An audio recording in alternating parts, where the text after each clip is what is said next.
केंद्रीय खाद्य प्रसंस्करण उद्योग मंत्री और लोक जनशक्ति पार्टी रामविलास के राष्ट्रीय अध्यक्ष चिराग पासवान देश के चर्चित राजनेता के साथ मोस्ट एलिजिबल बैचलर भी हैं।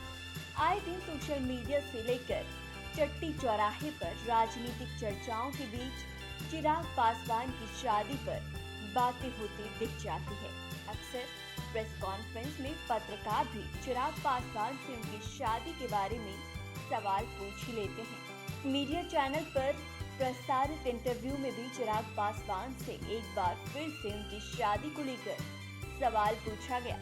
चिराग से पूछा गया, आप 42 साल के हो गए हैं, शादी कब करेंगे?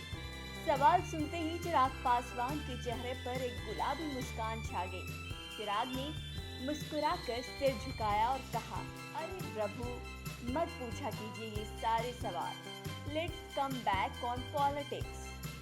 वहीं कुछ दिन पहले एक इंटरव्यू में जमुई से एलजेपीआर के सांसद और चिराग पासवान के जीजा अरुण भारती ने भी उनकी शादी को लेकर पूछे गए सवाल पर जवाब दिया था। अरुण भारती ने बताया था कि साल 2014 में जब चिराग पहली बार सांसद बने तभी उनकी शादी को लेकर परिवार में चर्चा हुई थी, लेकिन कुछ दिन बाद ही रामविलास पासवान की तबीयत खराब हो गई। इसके बाद 2019 का लोकसभा चुनाव आ गया। इस बीच रामविलास पासवान का निधन भी हो गया।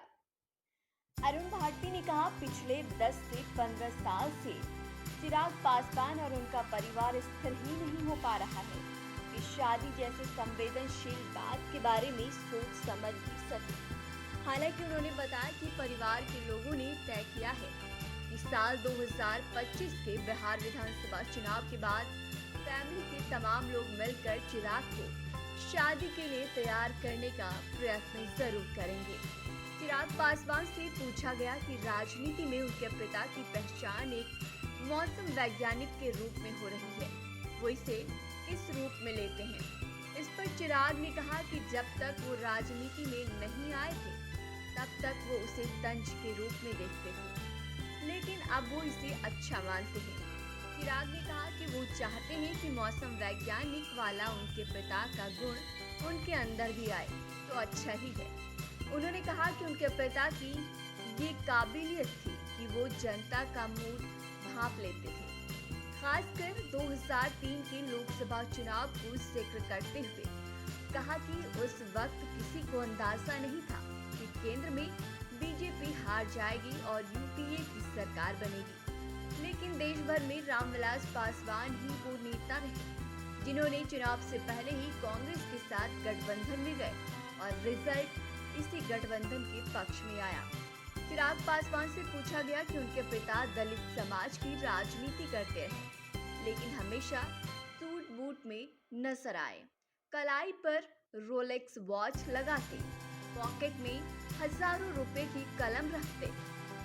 चिराग पासवान भी कुछ ऐसा ही करते हैं, जबकि कुछ पार्टी के नेता फटा कुर्ता जनता के सामने दिखाते हैं। इस पर चिराग ने कहा कि उन्होंने अपने पिता से सीखा है कि जब आप खुद फटे हाल में होंगे तो आप अपनी फटी हाल जनता के सामने क्या मैसेज देंगे? क्या आप उन्हें ये बताएंगे कि मैं आपको उस फटे हाल से इस फटे हाल में ले जाऊंगा? इसीलिए वो पिता रामविलास पासवान की तरह अच्छे कपड़े पहनते हैं ताकि उन्हें नेता मानने वाला देशवासी उस ऊंचाई तक पहुंचाने के बारे में सोचे।